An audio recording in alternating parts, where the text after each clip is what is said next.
आपने देखा होगा कि आप इंटरनेट से यहाँ बैठे बैठे कहीं भी किसी भी कोने में घूम सकते हैं और आप जो चाहे वो मंगा सकते हैं।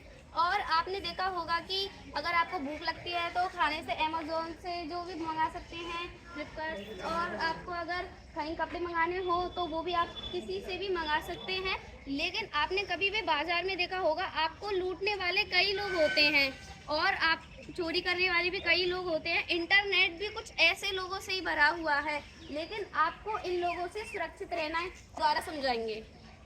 और सुरक्षित पासवर्ड का उपयोग करें। आपको सुरक्षित पासवर्ड का उपयोग करना है। वह कैसे कि अगर आपका फ़ोन कहीं भी चोरी हो जाता है, आपके फ़ोन में बहुत सारी डिटेल्स होती हैं, आधार होता है, पिन कार्ड, जो भी होता है, कोई भी आपका किसी तरह इस्तेमाल कर सकता है। इसलिए आपको अपने फ़ोन में हमेशा पासवर्ड लगाना चाहिए। और दूसरा है दो चरणीय प्रमाणीकरण का उपयोग करें। ओटीपी का उपयोग करें। जैसा कि कभी भी आपके कोई पैसे चुराने की कोशिश करता है तो आपके पास सबसे पहले ओटीपी आएगा। जब आप उसको ओटीपी दोगे तब आपके अकाउंट से पैसे जाएंगे, वरना नहीं जाएंगे। ये वाला ऐप आपको ज़रूर लगाना चाहिए। तीसरा है फिशिंग से सावधान रहें। फिशिंग से सावधान रहें कि अगर आपके पास कोई भी मैसेज आता है, हाय, हेलो, जो भी मैसेज आता है वो तो वह आपको नहीं करना है।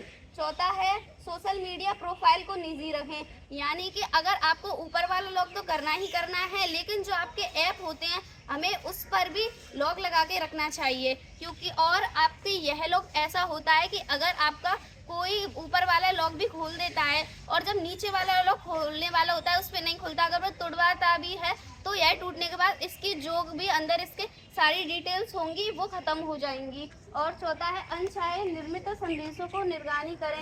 यानी कि आपके पास अगर कोई भी मैसेज करे तो आपको कोई भी मैसेज उसका नहीं करना है, क्योंकि जो भी आप मैसेज उसको करोगे तो आपकी डिटेल्स उसके पास सारी चली जाएंगी। और चौथा है गोपनीयता नीति को समीक्षा करें। यानी कि आपको ये ध्यान रखना है कि हमें किसी को भी पासवर्ड नहीं देना है। और साझा जानकारी सीमा को ध्यान रखें। आपको यह ध्यान रखना है कि क्या पासवर्ड किसी को देना है और क्या नहीं देना है। आपको ईमेल, कोड वगैरह किसी को कुछ भी नहीं देना है। और सावधानी से ऑनलाइन खरीदारी करें। आपने कभी भी देखा होगा कि जैसे कि और सारे ऐप आते हैं कि इसमें इतनी सस्ती चीज़ मिल रही है, ये मिल रही है, तो आपको ऐसा कभी भी नहीं करना है और ऑनलाइन पेमेंट कभी भी नहीं करना है। आप जैसे कि